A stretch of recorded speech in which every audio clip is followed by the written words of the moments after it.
सोचो, एक चुपचाप सा गांव, शहर की भगदड़ से दूर, बिल्कुल अलग थलग। जैसे ही रात पड़ती है, एक खौफनाक हवास इंसान गलियों में सरगोशी करने लगती है। गांव वाले अपने घरों में बंद हो जाते हैं, बाहर के अंधेरे से डरते हुए।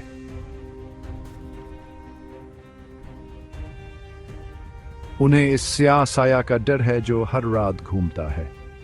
कहते हैं, जो भी इसे देखता है या तो पागल हो जाता है या फिर कभी वापस नहीं आता। अब आता है हमाद, शहर का एक बंदा जो इन बातों को नहीं मानता। वो इन कहानियों को सिर्फ अंधेरे की बातें समझकर हंसता था।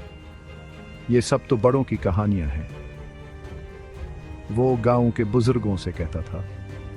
लेकिन एक बूढ़ी औरत ने कांपती आवाज में उसे खबरदार किया, बेटा, जो रात को इस स्याह साया के पीछे जाते हैं ना, वो कभी वापस नहीं आते। हमाद ने इस बात को नजरअंदाज किया और फैसला किया कि वो खुद इस राज से पर्दा उठाएगा। चांदनी रात में फजा में एक अजीब सी बेचैनी थी। जैसे ही घड़ियाल ने 12 बजाए, हमाद खामोश गली में कदम रखता है। सब कुछ साकत था, सवाए एक हल्की सी सरसराहट के। लगता था जैसे हुआ हो, लेकिन अचानक इसे महसूस हुआ कि कोई उसके पीछे चल रहा है। वो मुड़कर देखता है, लेकिन कुछ भी नहीं होता।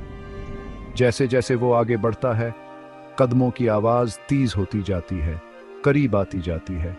इसका दिल जोर जोर से धड़कने लगता है। फिर इसकी रीढ़ की हड्डी में एक सर्द लहर दौड़ जाती है और एक दबी हुई आवाज इसका नाम पुकारती है, हमाद। हमाद के रोंगटे खड़े हो जाते हैं। कांपते हाथों से वह अपने फोन की टार्च ऑन करता है, लेकिन जैसे रोशनी जमीन पर पड़ती है, एक खौफनाक साया से घेर लेता है। साया आसता आस्ता इंसानी शिकला अख्तियार कर लेता है, लेकिन उसका चेहरा धुंधला, आंखें खाली और हाथ आगे बढ़े हुए। हमाद चीखने की कोशिश करता है, लेकिन उसके होंठों से कोई आवाज नहीं निकलती।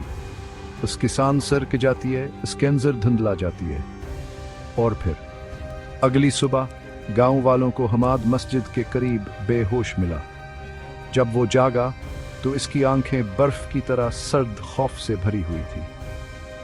वो बोल नहीं सकता था, सिर्फ दीवारों को खाली नजरों से घूरता रहता था।